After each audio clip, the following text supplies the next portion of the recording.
Good morning, everybody. It is Friday, January 30th, 2026. I, of course, am Hammer, owner of Originator Success. Well, actually, that came out wrong. I was going to say owner of Hammer Solutions, founder at Hammer Solutions, founder of our products, Originator Success, Grab and Go Social, and Rate Sensei. 3 products to help you to get more business in 2026. Be sure to check them out.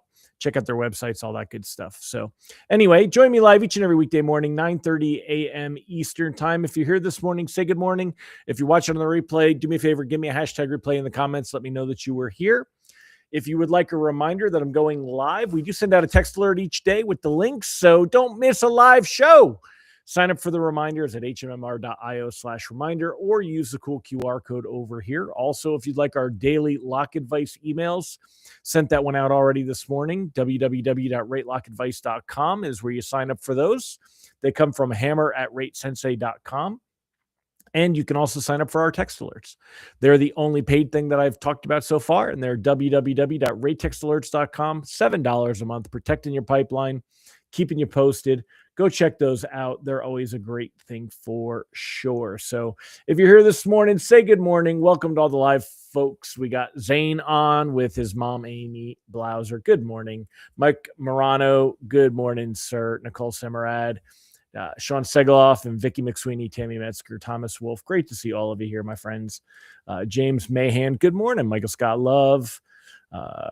Angela Walters, good morning. So yesterday I had a bit of a bitch of a day. Anyone ever had just things, just stressful, going into some stressful things? You want to know the worst part?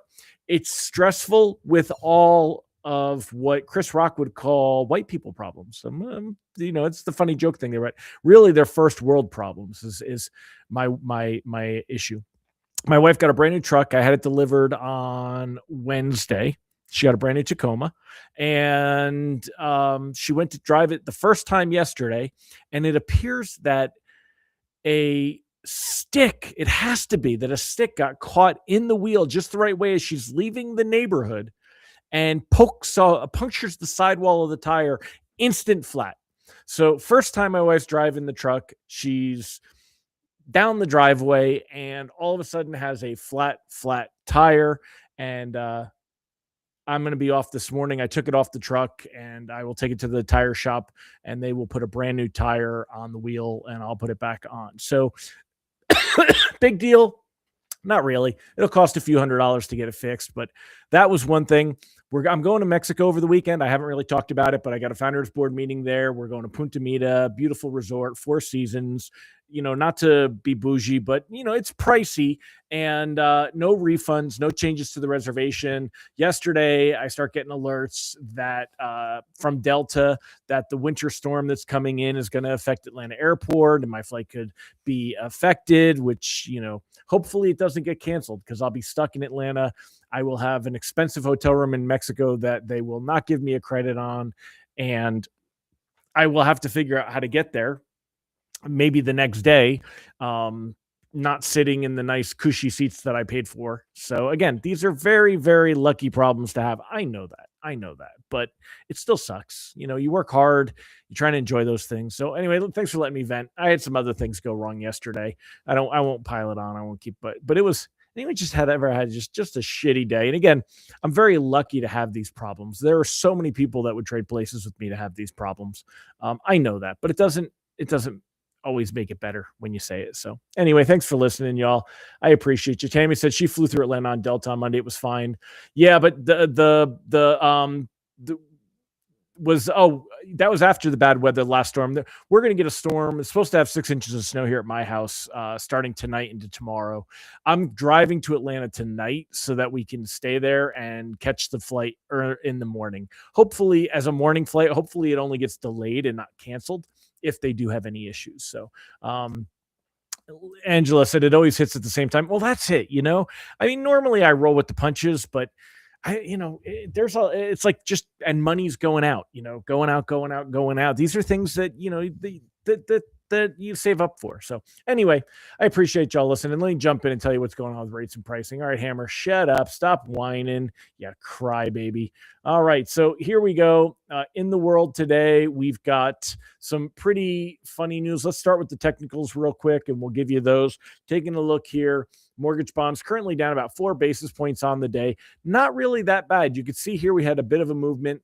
If we take a quick recap and talk about what happened yesterday and where things kind of went there, a quick recap on what happened yesterday, you'll see that mortgage bonds, they were down here and kind of improving as pricing came out. And then they continued to improve a little bit, came down and ended the day right around the same level, a little bit better maybe than when most lenders were setting pricing, because most lenders were setting pricing right around here. It wasn't enough to see reprices better, though. Generally, we didn't see any reprices better, but we did see potential to have slightly better pricing this morning. However, that got washed out. Unfortunately, let me go ahead and pop this.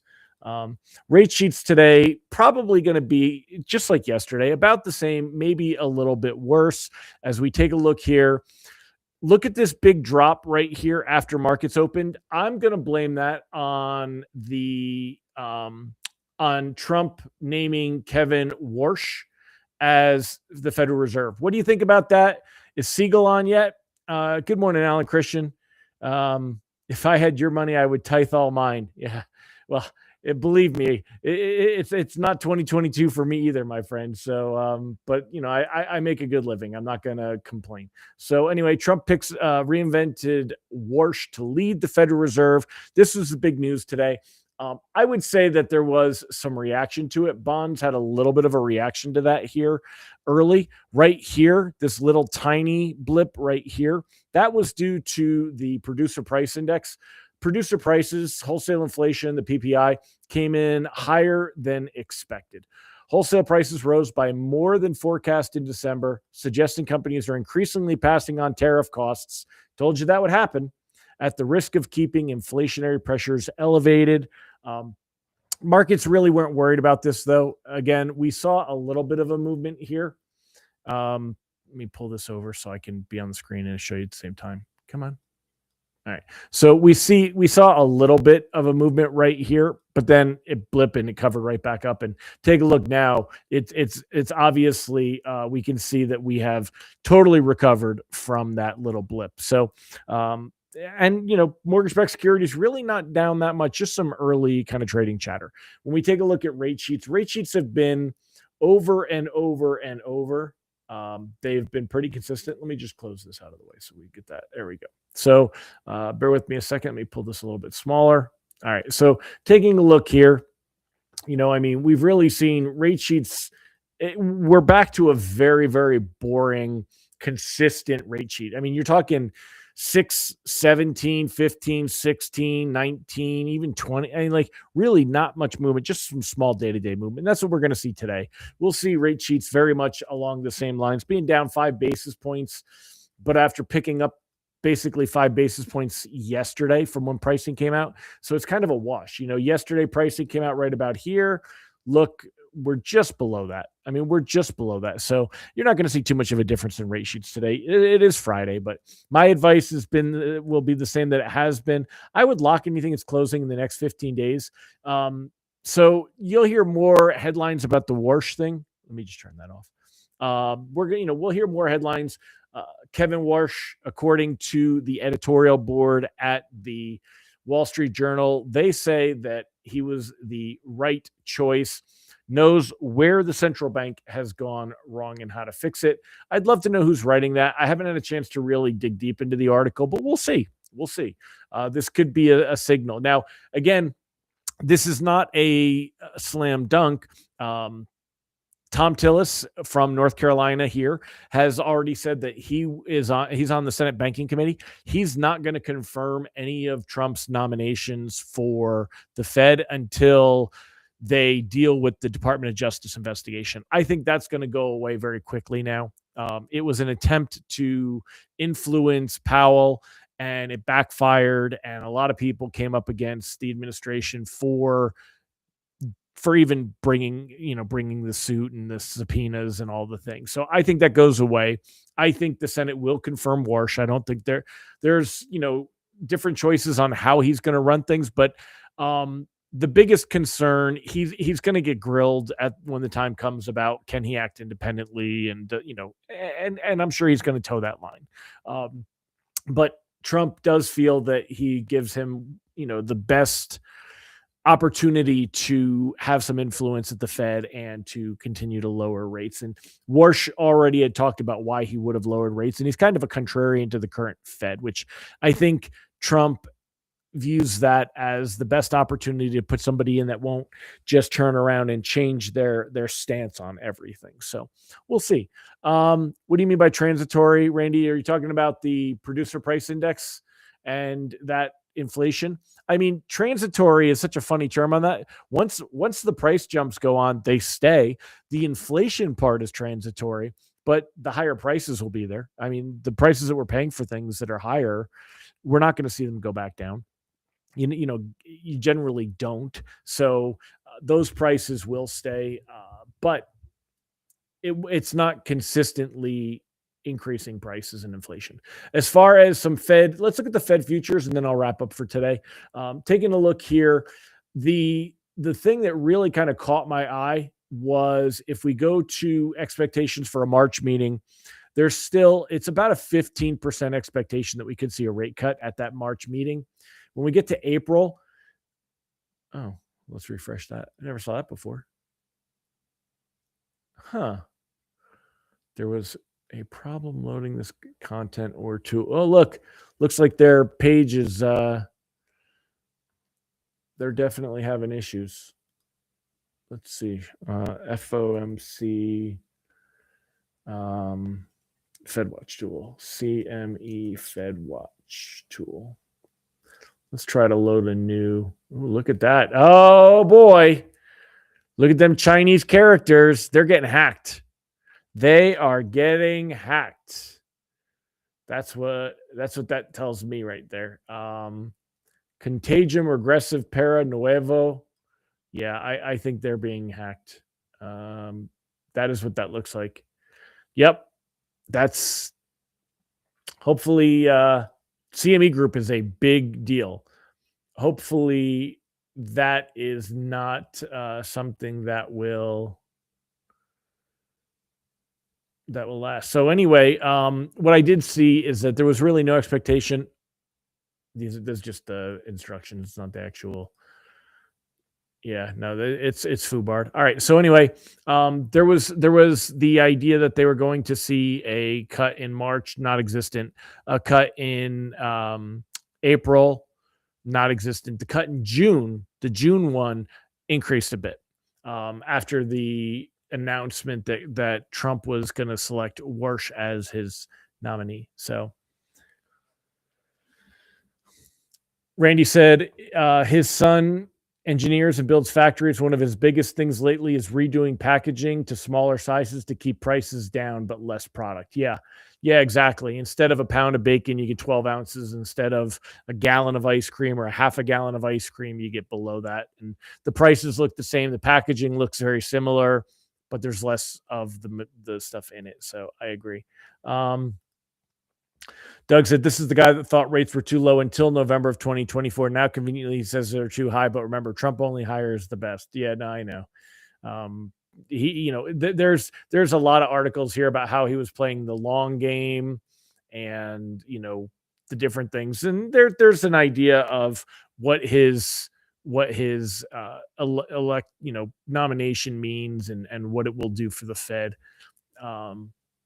But I think all of this is still so early speculation. I think he will manage to get through the Senate committee and get the nomination. But again, I think that Trump will have to pull the DOJ investigation and put that to bed like Tom Tillis is demanding. I think Tom Tillis will hold to it. And I think he should. I think that whole thing was theater and it just backfired. So anyway, as you see, for anyone joining at the last minute, the lock advice is down at the bottom. Definitely suggesting you lock anything closing in the next 15 days. Next week is jobs data, but it's not going to be a big deal. I don't think the jobs data comes in weak enough to really drive rate sheets better. And as far as the next Fed meeting, it's in March. So we're going to have the next round of data the first week of March before the next Fed meeting. So this will be old news. So this isn't going to change any perspective of a Fed rate cut, which doesn't exist. And that's kind of where I was going with it. Markets don't think the Fed is going to cut rates next meeting, and this won't change any minds on that. If it comes in really soft, it could help bonds improve a little bit, but not a ton, especially because there's no Fed influence that would be perceived by markets in there. And then if there's, so the point being, not a lot of reason to float loans closing near term, but anything with more time, there's not a lot of urgency to lock either, because we want to leave things open, see where things react, see if there's anything positive. It's not likely that we see anything that could push rates higher. This is kind of where rates are going to be for a while, and we're just going to keep majoring in the minors, arguing about these small movements that are there, and the headlines about best rates in 3 weeks, highest rates gone up for the first time in 3 weeks. How much did they go up? They went up an eighth, maybe a quarter for some of the more extreme, but generally about an eighth. I mean, that used to be a non-issue. Now that's going to be the big headline. So it shows you just how stable rates really are right now. So anyway, tell me a little bit about what you're doing this weekend as we wrap up. Also, don't forget to go check out some of our sponsoring products. Today, I will talk about Grab and Go Social. Go check out Grab and Go Social.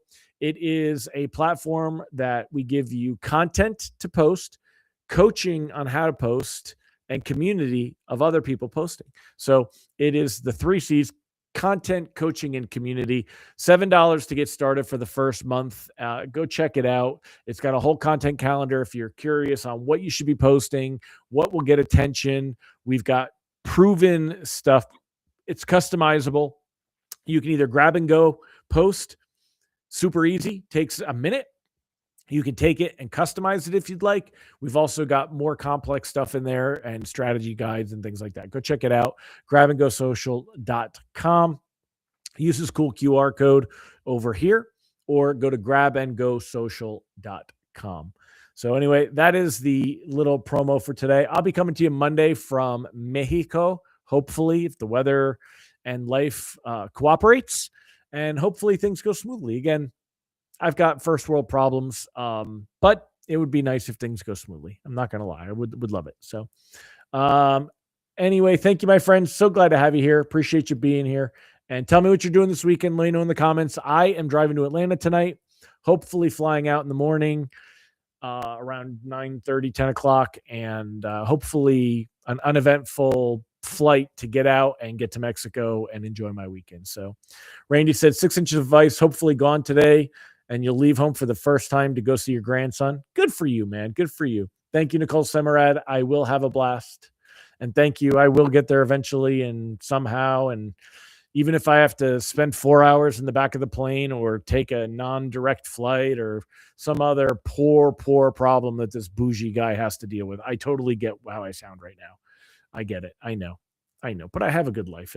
I've worked hard for it. So Allison should be there before the snow comes. That's what I'm hoping. Hopefully I'm out of there before they say it could come tonight though. So Stephanie, you're doing open houses and shivering in Florida. Yeah, it's kind of crazy. Mike Morano, Austin at Grab and Go Social is awesome. Thank you, sir. He is. And safe travels. Thank you. I appreciate it. So, all right, y'all, I'm going to wrap it up, and I'll see you next week one way or the other. Take care, everybody. Bye-bye.